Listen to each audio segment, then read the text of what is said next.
پیارے دوستو، حضرت عبدالرحمن بن ابراہیم فہری اپنی والد سے روایت کرتے ہیں کہ حضرت حسن بصری رحمۃ اللہ علیہ کے زمانے میں ایک نوجوان گناہوں بھری زندگی گزار رہا تھا۔ اسی بدبختی کے عالم میں اسے سخت بیماری لاحق ہو گئی اور مرگی کے دورے پڑنے لگے۔ جب کمزوری حد سے بڑھنے لگی تو انتہائی رنج و غم کے عالم میں بہت ہی خفیف آواز کے ساتھ اپنے رحیم و کریم اور پروردگار کی بارگاہ میں اس نے اس طرح سے التجا کی کہ اے میرے پروردگار، میرے گناہوں سے درگزر فرما، مجھے اس بیماری سے چھٹکارا عطا فرما۔ اے میرے مالک، اب کبھی بھی گناہ نہیں کروں گا۔ اس کی دعا قبول ہوئی اور اللہ نے اسے شفا عطا فرما دی، لیکن صحت یابی کے بعد وہ دوبارہ گناہوں میں منحکمک ہو گیا اور پہلے سے زیادہ نافرمانی کرنے لگا۔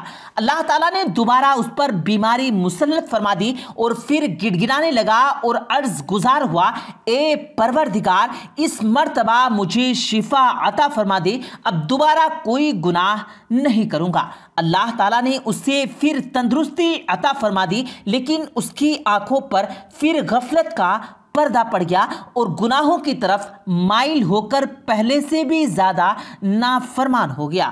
اللہ تعالیٰ نے اسے پھر بیماری میں مبتلا کر دیا اور اس بار بیماری بہت شدید تھی۔ اس نے بڑی نگاہت بھری غمگین آواز سے خدائے رحمان و رحیم کو پکارا، اے میرے پروردگار، میرے گناہوں کو بخش دے، مجھ پر رحم فرما اور مجھے بیماری سے شفا عطا فرما۔ میرے مولا، میں پھر کبھی تیری نافرمانی نہ کروں گا۔ اللہ سبحانہ و تعالیٰ نے کرم کیا اور اسے صحت تندرستی عطا فرما دی۔ تندرست ہوتے ہی وہ پھر گناہوں میں مبتلا ہوا اور بہت زیادہ نافرمان ہو گیا۔ ایک مرتبہ اچانک اس کی ملاقات حضرت حسن بصری ایوب سے جستانی مالک بن دینار اور سلی الملی علی رحمۃ اللہ علیہ، جب حضرت حسن بصری رحمۃ اللہ علیہ نے اس نوجوان کو گناہوں میں منہمک دیکھا تو فرمایا، اے نوجوان، اللہ سے اس طرح ڈر گویا کہ تو اسے دیکھ رہا ہے۔ اگر تو اسے نہیں دیکھ سکتا تو یہ مت بھول وہ تجھے دیکھ رہا ہے۔ یہ سن کر اس نوجوان نے کہا، اے ابو سعید، مجھ سے دور ہی رہے، بے شک میں تو مصیبتوں آفت میں ہوں اور دنیا کو خوب ظاہر کرنا چاہتا ہوں۔ حضرت حسن بصری رحمۃ اللہ علیہ اپنی ساتھیوں کی طرف متوجہ ہوئے اور فرمایا، خدا کی قسم، اس نوجوان کی موت بہت قریب آ گئی ہے۔ موت کے وقت اسے بہت پریشانی ہوگی، نزا کی سختیاں اسے بہت تنگ کریں گی۔ اس واقعے کے کچھ ہی دن بعد حضرت بصری رحمۃ اللہ علیہ ساتھیوں کے ساتھ بیٹھے ہوئے تھے کہ اس گناہ گار نوجوان کا بھائی آپ کی خدمت میں حاضر ہو کر عرض گزار ہوا، اے ابو سعید، میں اسی نوجوان کا بھائی ہوں جسے آپ نے نصیحت فرمائی تھی۔ میرے بھائی پر موت کے سائے گہرے ہوتے جا رہے ہیں، اس پر نزا کی کیفیت طاری ہے اور بڑی مصیبت میں مبتلا ہے۔ حضرت حسن بصری نے اپنے ساتھیوں سے فرمایا کہ آؤ چل کر دیکھتے ہیں کہ اللہ تعالیٰ اس کے ساتھ کیا معاملہ فرماتا ہے۔ چنانچہ آپ اپنے ساتھیوں کی ہمراہ اس کے گھر پہنچے۔ دروازے پر دستک دی تو اس کی بوڑھی ماں نے پوچھا، کون ہے؟ فرمایا، حسن۔ آپ کی آواز سن کر بوڑھی ماں نے کہا، اے ابو سعید، آپ جیسے نیک شخص کو کیا چیز میرے پاس کھینچ لائی ہے؟ حالانکہ یہ تو ہمیشہ گناہوں کا مرتکب رہا اور حرام کاموں میں پڑا رہا۔ فرمایا، محترمہ، آپ ہمیں اپنے بیٹے کے پاس آنے کی اجازت دیں گی؟ بے شک ہمارا پاک پروردگار گناہوں کو بخشنے والا ہے اور خطاؤں کو مٹانے والا ہے۔ بوڑھی ماں نے اپنے بیٹے کو بتایا کہ حضرت حسن بصری دروازے پر کھڑے ہیں، وہ اندر آنا چاہتے ہیں۔ کہا، امی جان، حضرت حسن بصری یا تو میری عیادت کرنے آئے ہیں یا پھر میری زجر و توبہ۔ بہرحال آپ دروازے کھول دیں۔ جب آپ اندر تشریف لائے تو دیکھا کہ نوجوان نزا کی سختیوں میں مبتلا ہے، اس پر نا امیدی اور رنج و عالم کے سائے گہرے ہوتے جا رہے ہیں۔ آپ نے فرمایا، اے نوجوان، اللہ سے معافی طلب کر، بے شک وہ رحیم و کریم پروردگار तेरे गुनाहों को बख्श देगा। नौजवान ने कहा, ए अबू सईद, अब तो मेरे गुनाहों को नहीं बख्शेगा। फरमाया, ए नौजवान, क्या तुम अल्लाह के लिए बुग़्ज़ साबित करना चाहते हो? वो पाक परवरदिगार तो बहुत ज़्यादा करीम और जवाद है, उसकी रहमत से मायूस क्यों हुए जाते हो? नौजवान ने कहा, ए अबू सईद, मैंने रहीम व करीम परवरदिगार की नाफरमानी की तो उसने मुझे बीमारी में मुब्तला कर दिया। मैंने शिफा तलब की तो उसने शिफा अता फरमाई। मैंने फिर नाफरमानी की तो दोबारा बीमारी में मुब्तला हो गया। फिर गुनाहों से माफ़ी तलब की और सेहत याबी की दुआ मांगी तो उस पाक परवरदिगार ने मुझे शिफा अता फरमा दी।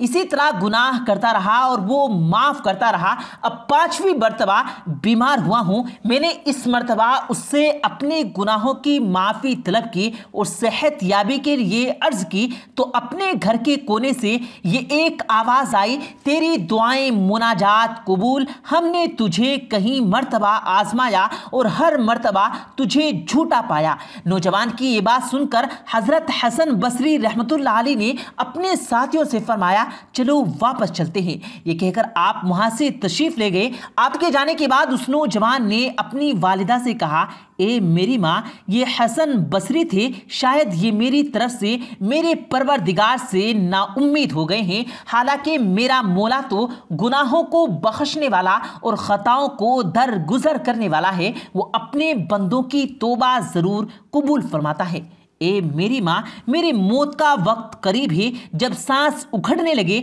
मेरा जिस्म बेजान होने लगे, मेरी आंखें बंद हो जाएं, जिस्म पीला पड़ जाए, आवाज़ बंद हो जाए और मेरी रूह दारुल फना से दारुल बका की जानिब परवाज़ कर जाए तो मेरा गिरेबान पकड़कर मुझे घसीटना, मेरा चेहरा खाक आलूद कर देना, फिर मेरे पाक परवरदिगार से मेरे गुनाहों की माफ़ी तलब करना। बेशक वो रहमान और रहीम है, गुनाहों को बख्शने वाला है, मैं उसकी रहमत से ना उम्मीद नहीं।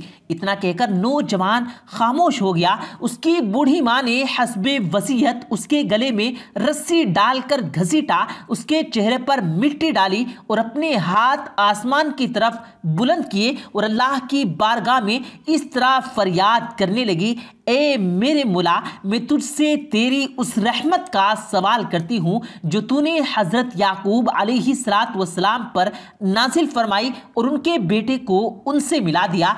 ए मेरे परवरदिगार, मुझे उसी रहमत का वास्ता जो तूने हज़रत अय्यूब अलैहिस्सलातु वस्सलाम पर नाजिल फरमाई और उनकी आजमाइश को दूर फरमा दिया। ए मेरे खालिको मालिक, मेरे बेटे पर भी रहम फरमा और उसके गुनाहों को दरगुजर कर उसे भी माफ़ फरमा। जब उस नौजवान का इंतकाल हो गया तो उसकी वालिदा ने हालफे गैबी से ये आवाज़ सुनी कि तेरे बेटे पर अल्लाह ने रहम फरमा दिया और उसके तमाम तर गुनाहों को माफ़ फरमा दिया। इसी तरह एक आवाज़ हज़रत हसन बसरी को सुनाई दी। कोई कह रहा था, ए अबू सईद, अल्लाह ने उस नौजवान पर रहम फरमाकर उसके गुनाहों को बख्श दिया है, अब वो जन्नती है। चुनांचे हज़रत हसन बसरी अपने साथियों के हमरा उस नौजवान के जनाजे में शिरकत ले गए। तो प्यारे दोस्तों, इंसान को कभी भी अल्लाह की रहमत से मायूस नहीं होना चाहिए, क्योंकि अल्लाह ताला बहुत बड़ा गफूर रहीम है। हमें चाहिए कि हम अपने गुनाहों की मग़फ़िरत अल्लाह ताला से मांगें, अल्लाह ताला से गिड़गिड़ा कर तौबा करें और आइंदा उन गुनाहों को न करने का अज़्म करें, अहद करें। इंसान से हो जाने वाली अनजाने में जो ख़ताएँ, जो गलतियाँ, जो लग़ज़िशें होती हैं, सच्चे दिल के साथ अल्लाह के सामने तौबा तायम हो जाइए। वो गफूर रहीम है, वो बड़े से बड़े गुनाह माफ़ करने वाला है। तो आइए दोस्तों, हम भी आखिर में अल्लाह ताला से दुआ करते हैं कि हमसे न जाने अनजाने में कितनी ख़ताएँ, गलतियाँ और लग़ज़िशें हुई हैं, जो भी कबीरा और सगीरा गुनाह हुए हैं, अल्लाह ताला हमारी मग़फ़िरत फरमाए और जब हमारी मौत आए तो हमारा ईमान पर ख़ात्मा हो। आमीन अल्लाहुम्मा आमीन। प्यारे दोस्तों, कमेंट बॉक्स में आमीन लिखना मत भूलिएगा। क्या मालूम किसकी ज़ुबान से निकला हुआ आमीन कब कबूल हो जाए, तो कमेंट बॉक्स में आमीन लिखना मत भूलिएगा। प्यारे दोस्तों, उम्मीद करते हैं आपको आज की हमारी ये वीडियो ज़रूर पसंद आई होगी। अगर आपको ये वीडियो पसंद आया हो तो इस वीडियो को दिल से लाइक करें और ज़्यादा से ज़्यादा लोगों तक इस वीडियो को सवाब की नीयत से शेयर करें। और इस वीडियो के बारे में आपकी क्या राय है, कमेंट सेक्शन में अपनी राय का इजहार ज़रूर दें। और मज़ीद इसी तरह की रोज़ की वीडियो पाने के लिए हमारे चैनल को ज़रूर सब्सक्राइब करें। मिलते हैं फिर एक नई वीडियो के साथ, तब तक के लिए अल्लाह हाफिज़।